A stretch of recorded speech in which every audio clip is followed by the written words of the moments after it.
ভেবে দেখুন তো, আপনি শান্তিতে নাক ডেকে ঘুমাচ্ছেন আর আপনার ফোনের একটা নোটিফিকেশনে দেখলেন আপনার অ্যাকাউন্টে থাকা 1000 টাকা রাতারাতি 1,00,000 টাকা হয়ে গেছে। কি শুনেই কলিজাটা ধক করে উঠল তো, মনে হচ্ছে লটারি লেগেছে। আবার এর উল্টোটাও ভাবুন, সকালে ঘুম থেকে উঠে দেখলেন আপনার সারা জীবনের জমানো টাকা কুরকুরের মতো উড়ে গিয়ে পকেট একদম গড়ের মাঠ। এই যে রাতারাতি হিরো হওয়া আর মুহূর্তেই জিরো হওয়ার মাঝামাঝি একটা জাদুকরি দুনিয়া, এটার নামই হলো ক্রিপ্টোকারেন্সি। কেউ বলছে এটা আলাদিনের চেরাগ, আবার কেউ বলছে এটা শিক্ষিতদের পকেট কাটার ডিজিটাল ফাঁদ। কিন্তু আসল সত্যটা কি? আজকের এই ভিডিওতে আমি ক্রিপ্টোকারেন্সির একদম নাড়ি ভুড়ি অপারেশন করে আপনাদের সামনে তুলে ধরব। ভিডিওর শুরুর এই 30 সেকেন্ড যদি আপনি পার করতে পারেন, তবে আমি কথা দিচ্ছি ভিডিওর শেষে আপনি নিজেই বুঝতে পারবেন এটি আপনার জন্য সোনার খনি নাকি বিষাক্ত সাপ। আর একদম শেষে আমি এমন একটা সিক্রেট রিভিল করব যা আপনাকে এই ডিজিটাল দুনিয়ায় দেউলিয়া হওয়া থেকে বাঁচাবে। তাই 1 সেকেন্ডও মিস করা মানেই নিজের পায়ে নিজে কুড়াল মারা। চলুন শুরুতেই জেনে নিই ক্রিপ্টোকারেন্সি আসলে কি জিনিস। খুব সহজভাবে বললে এটি এক ধরনের ডিজিটাল টাকা। আমাদের পকেটে থাকা কাগজের নোট যেমন হাতে ধরা যায় বা মানি ব্যাগে গুজলে ফোলা ফোলা লাগে, এটি তেমন নয়। এটি থাকে শুধুমাত্র ইন্টারনেটের ভেতরে, অদৃশ্য অবস্থায়। একে বলা হয় ডিজিটাল কারেন্সি। অনেকটা আমাদের ছোটবেলার ভিডিও গেমের কয়েনের মতো, কিন্তু তফাৎ হলো এই কয়েন দিয়ে এখন আসলি দুনিয়ায় ফেরারি গাড়িও কেনা যায়। তফাৎটা হলো এর মালিকানায়। আপনার বিকাশ বা ব্যাংক অ্যাকাউন্টের নিয়ন্ত্রণ আছে ওই কোম্পানির হাতে অথবা সরকারের হাতে।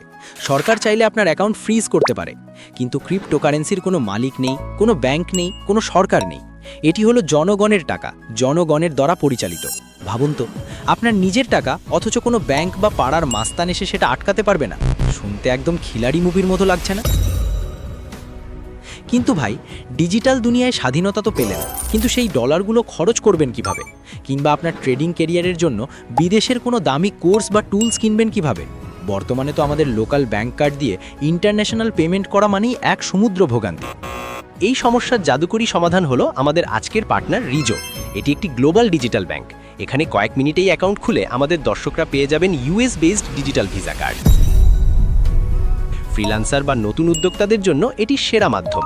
ফেসবুক, ইউটিউব বুস্টিং থেকে শুরু করে আলি এক্সপ্রেস বা অ্যামাজনে কেনাকাটা সব হবে এখন পানির মতো সহজ।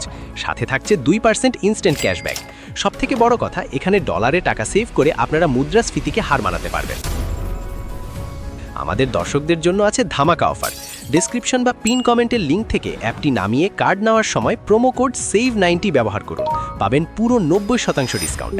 মনে রাখবেন, প্রোমো কোড SAVE90 না দিলে কিন্তু এই ধামাকা অফারটি পাবেন না। দেরি না করে আজই নিজের ডিজিটাল ওয়ালেট তৈরি করে নিন, সময় কিন্তু সীমিত। যাই হোক, এবার ফিরে আসি আমাদের সেই অদৃশ্য টাকার মেকানিজমে। এখন প্রশ্ন হলো, এই অদৃশ্য টাকা কাজ করে কিভাবে? এর পেছনের আসল কারিগর হলো ব্লকচেন টেকনোলজি। যারা এই খটোমট্টে নাম শুনে ভয় পাচ্ছেন, তাদের জন্য একটা মজাদার দেশি উদাহরণ দিই। ধরুন আপনাদের পাড়ার মোড়ের চায়ের দোকানে একটা হিসাবের খাতা আছে। সেখানে সবার কার কাছে কত টাকা পাওনা, কে কাকে কত টাকা দিল সব লেখা হয়। কিন্তু সমস্যা হলো খাতাটা থাকে শুধু ওই কিপটে দোকানদারের কাছে। দোকানদার যদি অসৎ হয়, সে কিন্তু খাতার পাতা ছিঁড়ে আপনার নামের পাশে একটা শূন্য বাড়িয়ে দিতে পারে। কিন্তু যদি আমরা একটা বুদ্ধি করি, ওই খাতাটার একটা করে ফটোকপি যদি পাড়ার প্রত্যেকটা মানুষের হাতে দিয়ে দিই, রহমত চাচা যখন কুদ্দুস আলীকে 10 টাকা দেবে, সে চিল্লায় সবাইকে বলবে আর সবাই যার যার খাতায় সেটা লিখে নেবে। এখন দোকানদার যদি জালিয়াতি করতে চায়, তাকে কি শুধু নিজের খাতা বদলালে হবে? না, তাকে পাড়ার সবার বাড়ি বাড়ি গিয়ে সবার খাতা একসাথে বদলাতে হবে, যা তার বাবার পক্ষে অসম্ভব। এই ডিজিটাল খাতাটাই হলো ব্লকচেন। এখানে কারচুপি করার কোনো সুযোগ নেই। কি বুদ্ধিটা জোস না? অনেকেই জিজ্ঞেস করেন, ভাই ব্যাংকের সাথে এর পার্থক্য কি? চলুন একটা কুস্তি লড়িয়ে দেখি। আপনি যখন ব্যাংকের মাধ্যমে লেনদেন করেন, তখন ব্যাংক হলো মিডলম্যান।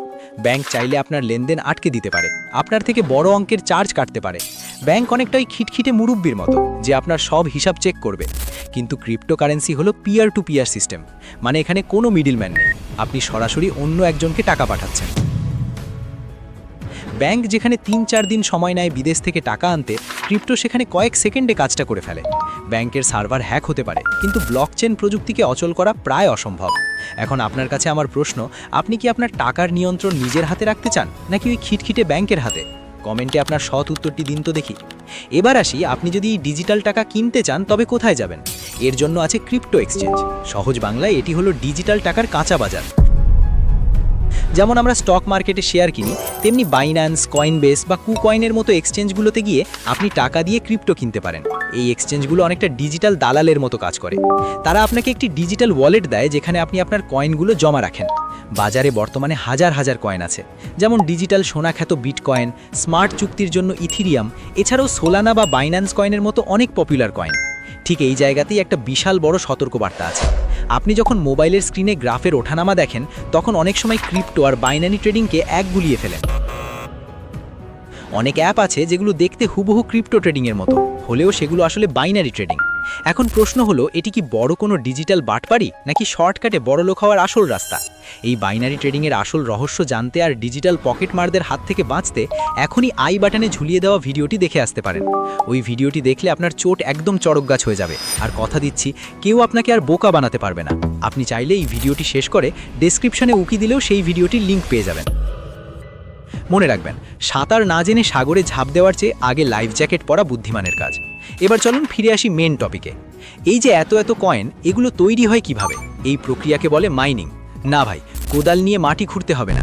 এখানে শক্তিশালী কম্পিউটার ব্যবহার করে খুব জটিল সব অঙ্কের সমাধান করার মাধ্যমে নতুন কয়েন তৈরি হয়। তবে মনে রাখবেন, বিটকয়েনের সংখ্যা কিন্তু নির্দিষ্ট। পৃথিবীতে 2,10,00,000-এর বেশি বিটকয়েন কোনো দিন তৈরি হবে না।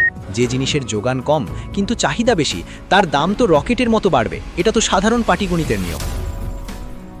কিন্তু সবথেকে বড় প্রশ্ন, এটি কি আসলে প্রতারণা? পরিষ্কার করে বলি, ক্রিপ্টোকারেন্সি টেকনোলজি হিসাবে একদম জেনুইন, কিন্তু মানুষের লোভকে পুঁজি করে অনেক ডিজিটাল ভাম বাজারে এসেছে। তারা আপনাকে বলবে, ভাই অমুক জায়গায় টাকা ঢালুন, প্রতিদিন ডবল লাভ পাবেন। এই লোভনীয় অফারগুলোই হলো আসল জালিয়াতি।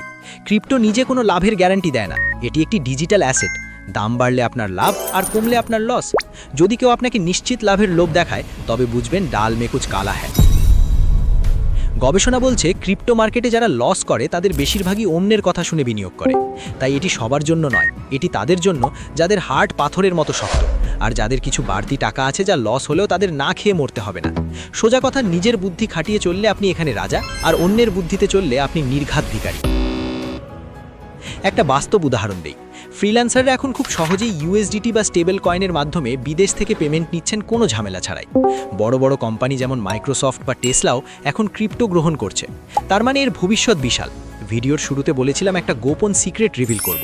সেই সিক্রেটটা হলো, ক্রিপ্টোকারেন্সিতে টাকা ইনভেস্ট করার আগে আপনার নিজের নলেজের উপর ইনভেস্ট করুন। এর একটি বিশেষ টার্ম আছে যা হলো DYOR, মানে ডু ইয়োর ওন রিসার্চ। মানে কারো কথা শুনে নয়, নিজে যাচাই করে ইনভেস্ট করুন। আপনার কষ্ট অর্জিত টাকা যেন কারো ইয়ারকির খোরাক না হয়। জীবনে শর্টকাটে বড়লোক হওয়ার চিন্তা বাদ দিয়ে একটু মাথা খাটান, দেখবেন রাস্তা এমনিতেই পরিষ্কার হয়ে যাবে। পুরো বিষয়টি যদি এক সুতোয় গাঁথি, ক্রিপ্টোকারেন্সি হলো ভবিষ্যতের অর্থব্যবস্থা। এটি ব্লকচেন নামক এক অজেয় দুর্গে সুরক্ষিত। এটি প্রতারণা নয়, তবে একে ঘিরে অনেক জালিয়াত চক্র ঘুরপাক খাচ্ছে। এটি কোনো রাতারাতি বড়লোক হওয়ার স্কিম নয়, বরং একটি অত্যাধুনিক বিনিয়োগ পদ্ধতি। আপনি যদি নিজেকে শিক্ষিত করে এই বাজারে নামতে পারেন, তবে আপনার পথ সগম, আর হুজুগে নামলে পস্তাতে হবে নিশ্চিত। এতক্ষণ তো আমরা ক্রিপ্টোকারেন্সির বেসিক বিষয়গুলো জানলাম, কিন্তু আপনারা কি চান আমি ফিউচার ট্রেডিং এবং স্পট ট্রেডিং কিভাবে কাজ করে এবং এগুলোর মধ্যে পার্থক্য কি সেটা নিয়ে বিস্তারিত আলোচনা করি? সেই সাথে আমাদের দেশের বর্তমান প্রেক্ষাপটে ক্রিপ্টোকারেন্সিতে ইনভেস্ট করা কি আসলেই ঠিক হবে, নাকি এটি বড় কোনো আইনি ঝুঁকি তৈরি করতে পারে? এই বিষয়গুলো নিয়ে যদি আপনাদের মনে কোনো প্রশ্ন থাকে, তাহলে ঝটপট কমেন্টে জানান। আপনাদের আগ্রহ থাকলেই আমি পরবর্তী ভিডিওতে এই সেন্সিটিভ এবং ইম্পর্টেন্ট টপিকগুলো নিয়ে হাজির হব। সবশেষে একটা কথা বলি, এই ইন্টারনেটের যুগে তথ্যই হলো আসল সম্পদ। আপনি যদি এই ভিডিওটি এতক্ষণ দেখে থাকেন, তার মানে আপনি অন্যদের থেকে অনেক বেশি সচেতন। নিজেকে স্মার্ট রাখতে আর প্রযুক্তির এই দ্রুতগতির দৌড়ে এগিয়ে থাকতে আমাদের এই পরিবারের সাথে যুক্ত থাকাটা আপনার নিজের স্বার্থেই দরকার। কারণ আপনি যদি এই চ্যানেলের তথ্যগুলো মিস করেন, তাহলে হয়তো আপনি বড় কোনো সুযোগ হাতছাড়া করবেন, যা শেষমেশ আপনারই বড় একটা লস হতে পারে। নিজেকে আপডেট রাখুন, নিরাপদে থাকুন।